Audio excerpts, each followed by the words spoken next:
Kilo, Charlie 9, Victor, Kilo, Victor with the Friday afternoon Qso-Vlog network. If you've got a radio, you want to check out the audio, give us a shout. We will be recording from now until 5, and then we'll post the recording up on YouTube. And if you do a call letter search for Kilo Charlie 9 Victor Kilo Victor, that will take you to our Qso-Vlog page. And on that page, you'll be looking for a QSO entitled My Group Air Check 5/10/19, which is today's date. So you'll be looking for that QSO entitled My Group Air Check 5/10/19. And incidentally, we do have about 560 Qso-Vlogs on our Qso-Vlog page, and not on the one page, but on a number of pages that you'll find if you do the call letter search of Kilo Charlie 9 Victor Kilo Victor. This is KC9VKV, and we're looking for you if you want to get a recording of your audio. Copy. Boy, there's another station on 88. KC9VKV, K1GZL, if you can hear me. Roger, Roger, Charlie. Got you good on the Milford, PA SDR. I got you about 15 over. Roger, Roger. Roger. Okay, the station on 88 in New York City, right on frequency. He's down on 88, Jim, and that's causing a lot of poor copy up here at the moment, go ahead. Roger, Roger. Well, I'm sure we're giving as good as we're getting, so it'll, remain to be seen the outcome. We have been running this network on this frequency on Friday afternoons for the last almost year or so. So we, we shall see. Roger, Roger. Roger. Yeah, right now the splatter on the side seems to have gone off. Yeah, KC9VKV, K1GZL. Right now it did clear up. Boy, look, we've had a nasty day up here. Rain, and it's still spitting rain. We never got over 42, 43 degrees today. That was the high temperature. In the low 40s, rain. Boy, really something else, Jim. But in the clear, you're very clear direct. You are very clear direct there from southern Indiana near Louisville. KC9VKV, which SDR are you copying better on? K1GZL. Roger, Roger, Charlie. Right now I'm on the Milford, PA, but it sounded like it was getting ready to shift over maybe to one of the other SDRs. It kind of is like a musical, like hot chairs, or what do they call that game? Musical chairs. The conditions are in a constant state of flux. So as you, hopefully, and as it has been so far, as one SDR ceases to be the best, there is another one in the wings waiting to, take its place. Maybe that's luck, or I don't know, but that's the way it seems to have been going so far. Roger, Roger? Oh, yeah. Well, it's the propagation. That is the propagation favoring one spot over another. Right now, you're at 8 to 9 directly from southern Indiana. This is quite a long haul. On 40 meters from northern New Hampshire all the way down to where you are. Wow. By the way, the grass out here is starting to turn green, which is remarkable. Starting to turn green. There are no leaves on the trees yet. No leaves on the trees, although there are some buds showing up on some of the especially bushes and smaller trees. And yet I think Monday night we may get a little more snow up here. Yesterday morning we had frost and 22 degrees Fahrenheit, and that was on the 18th, of course, of May 2019. Okay, Jim, I won't hold it too long. I'll turn it back to you, and here's how you sound direct without an SDR. the best. There is another one in the wings waiting to, take its place. Maybe that's luck, or I don't know, but that's the way it seems to have been going so far. Roger, Roger. Okay, I wonder if you copied that, Jim. KC9VKV, K1GZL.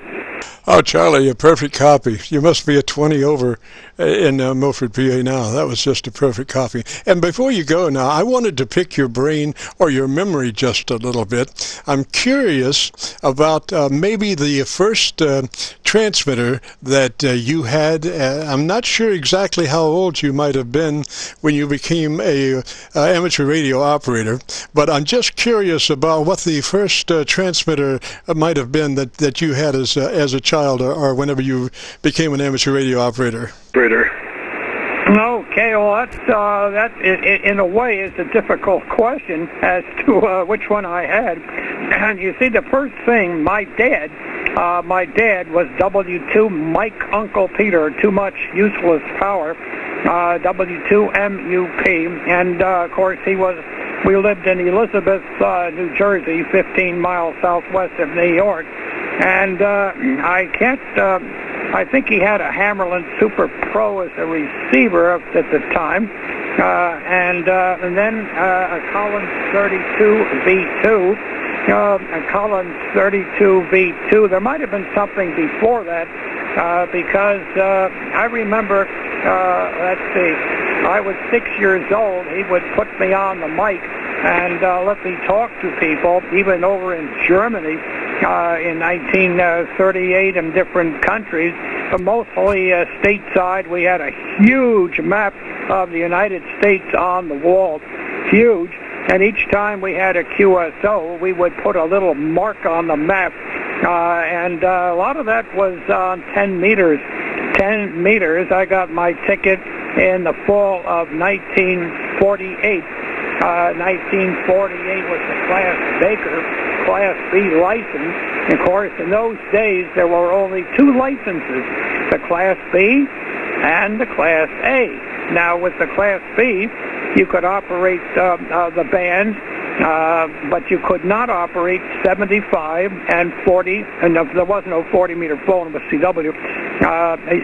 You could not operate 75 or 20 meters.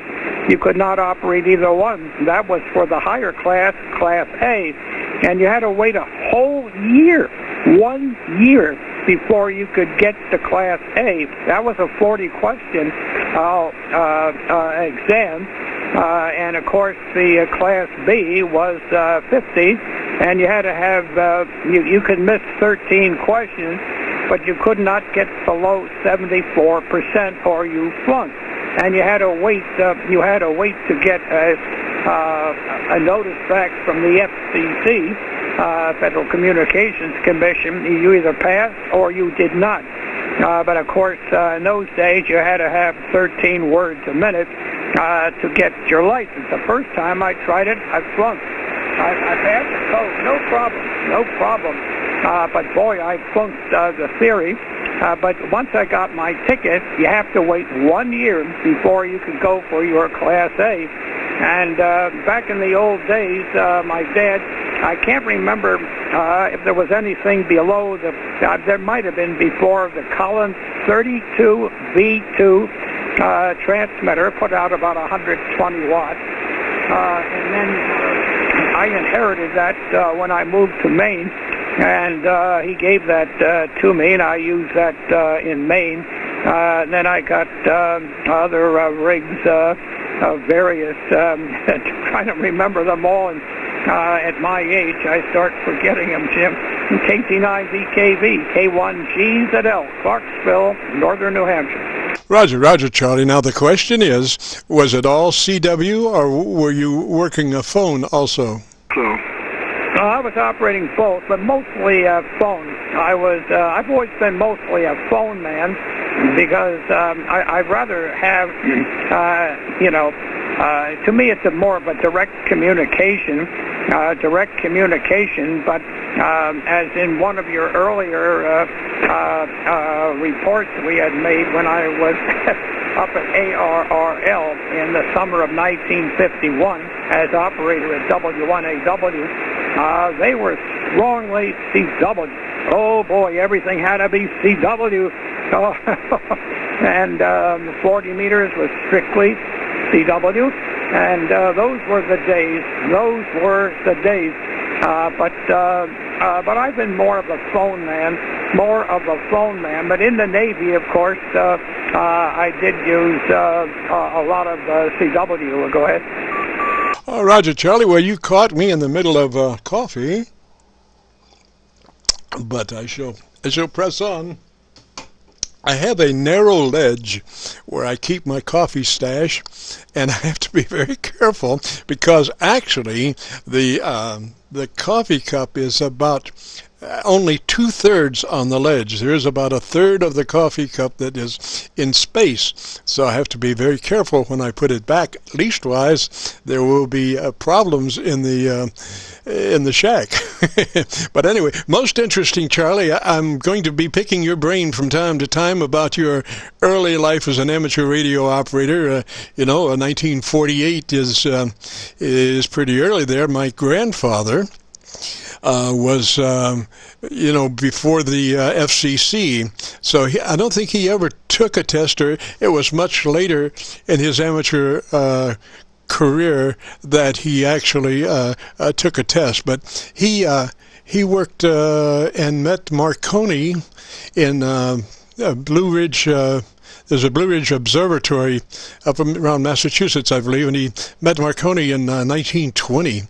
So I guess I get my my amateur radio hobby kind of naturally, Roger. Roger? Yeah, that precedes Marconi. A little bit precedes myself.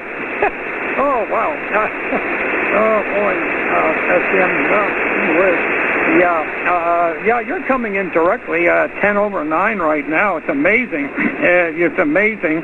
By the way, I've got somebody coming over here, hopefully tomorrow to look over my antenna situation. I've got a lot of the ropes ready and pulleys, and I've drawn schematics, and of course I'll show them in person. Hopefully this fellow will be able to look at this disaster of an antenna, and he has to climb 2 poles up around 60 feet or so, and put on pulleys and ropes. And we got to connect it to the top of the driven element here, which is a complete mess. It's a total mess. It has been since October 23rd due to that heavy, wet snow we had back then. It's amazing. It works. It gets out of the backyard, and the only thing that saves me is it's down sloping toward the west and southwest. Okay, Jim. Now, okay, on that coffee. Yeah, I've spilled stuff in here, too. Don't you think I haven't? I have made a mess of this place. And right during a QSO, and it almost made me say a few words that I could have had a look at my mailbox and see if I wasn't going to get a note from the powers to be, so to speak. Okay, Jim, I know you want to work other ones there, so I'll sign. And this has turned out to be good. Here's a couple more seconds of your signal. It was much later in his amateur career that he actually took a test, but he worked and met Marconi in Blue Ridge. There's a Blue Ridge Observatory up around Massachusetts, I believe, and he met Marconi in 1920. Wow. KC9VKV, K1GZL. Roger, Charlie. Well, thank you so much, sir, for sharing your early days recollections, and we'll be visiting that area in the future, because I just find early days of amateur radio so interesting. The pioneering situation that nobody knew what amateur radio would become and what it is today, with the tremendous radios like the 7300, the 7610, and all the great new radios. Just unimaginable that things would come to that from, I'm assuming, from back in 1948. So I find that really interesting, and I'll be picking your brain. So let me say threes to you, Charlie. Thanks for checking in.